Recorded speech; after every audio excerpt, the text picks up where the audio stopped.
Support for The Leadoff on WGLT and WGLT.org comes from the Central Illinois Regional Airport, connecting Central Illinois to the world with daily flights on Delta Airlines to Atlanta. Close, convenient, CIRA. More at CIRA.com. The Front and Center building in downtown Bloomington is finally coming down.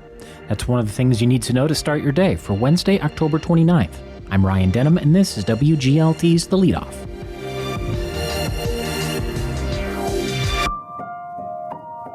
Now let's lead off with a sight that Bloomington city officials have wanted to see for some time.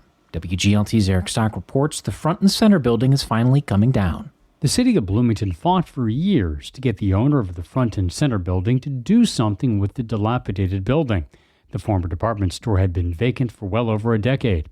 Last year, the city began condemnation proceedings. Then, earlier this year, the city reached a deal to acquire the property and that of two other nearby buildings.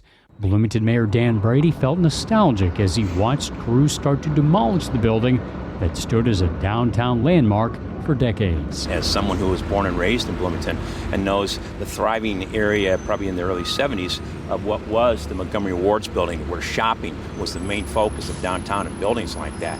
The property's short-term future is parking. The site will help account for the parking the city is losing with the Market Street garage coming down on the other end of downtown. Long-term is an open question. The city is looking to turn the former Commerce Bank building nearby into housing.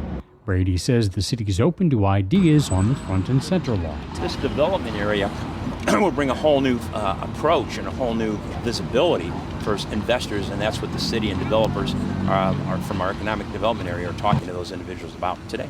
Brady says the city hopes to have the Front and Center building down by Christmas. The city has already demolished the former Elks building across the street. That too will become parking in the short term. With reporting from WGLT's Emily Bollinger, I'm Eric Stock. Here are some other stories we're following in the WGLT newsroom. The case against a former cop accused of fatally shooting Sonia Massey in her Springfield area home is now in the hands of jurors. Prosecutors and defense lawyers in Sean Grayson's murder trial in Peoria finished their closing arguments yesterday. Kwame Raoul of Illinois joined a coalition of 26 attorneys general and governors in filing a lawsuit against the USDA for suspending the SNAP food benefits program because of the government shutdown. And State Representative Sharon Chung is encouraging local developers to attend one of two informational webinars next month focused in part on low-income housing tax credits and how they can be used to create more housing. You can find more on these stories at WGLT.org.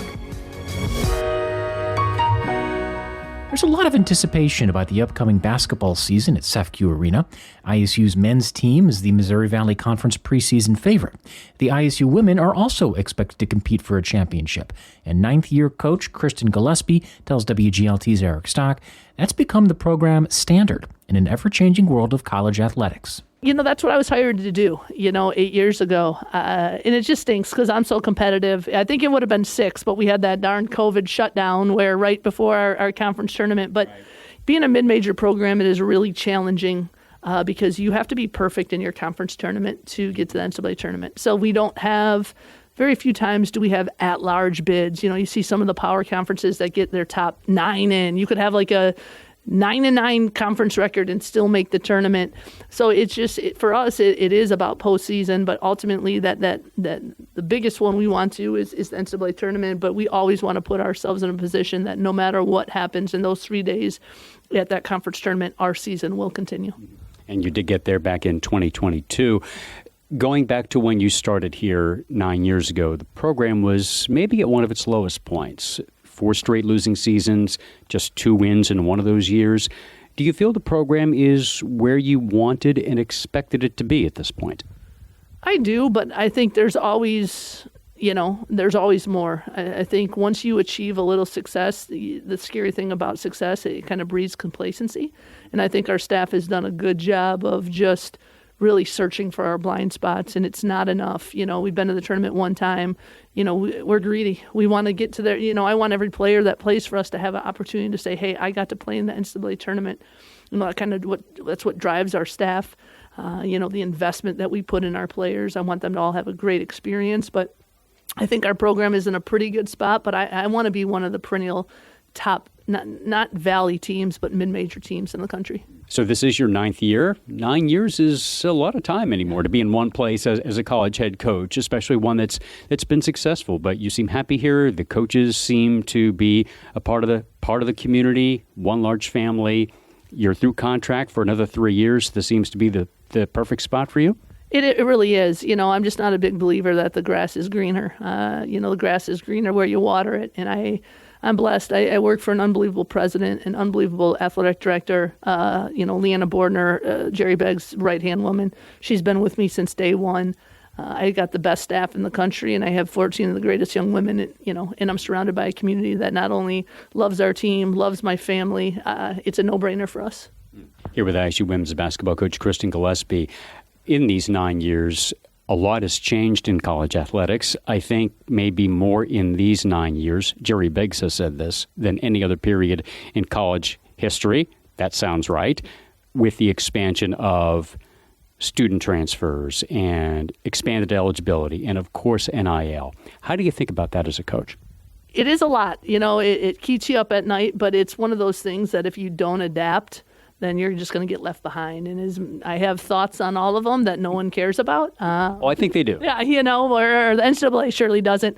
It's just, how do we roll with the punches of what's being, given to us by the governance of the NCAA? How do we roster retention? How do we love on our kids? How do we make this place the best place so, no one wants to leave? How do we sell the people in this program? We don't have the most money. We can't go up against Power Fours, but we have an awful lot to sell. And, just like in life, it depends on how you look at things. Like if you focus on what you don't have, you're probably not going to be successful.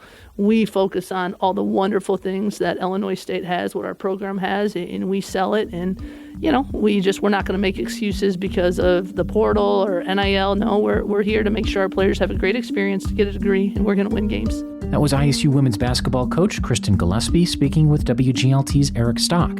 You can read or listen to the rest of their conversation at WGLT.org. The Redbird women open the season at home Monday night against Dayton. Before we let you go, the Normal Town Council meets for a special work session tonight at 5 at City Hall. They're focused on the long-delayed Uptown Underpass project.